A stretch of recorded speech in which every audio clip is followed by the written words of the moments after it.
Madeleine Watts for the Inland Sea Pushkin Press. The book is really about emergencies, emotional emergencies and ecological emergencies, all different kinds of emergencies. The story takes place in 2013 and it follows a young woman as she tries to figure out what to do in the year after she finishes university. She takes a job fielding phone calls at 000 and over time she begins to feel the calls dominate her life and what she thinks about it. The calls provide a perspective into emergencies happening all over Australia, and she becomes especially attuned to the ecological and the climactic events.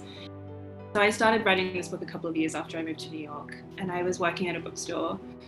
Originally, the inspiration was one of homesickness, and at the same time as I was writing, I was becoming more and more attuned to the natural world and to the worsening effects of climate change. And I was already writing some of the core elements of the novel, but as I redrafted, so many of the books I was reading and the ideas about the natural world I was being exposed to, they began to seep into the book and influence its structure. I hope that some readers come away from the book excited about the possibility of the novel as a form. So often we just do the same thing with it.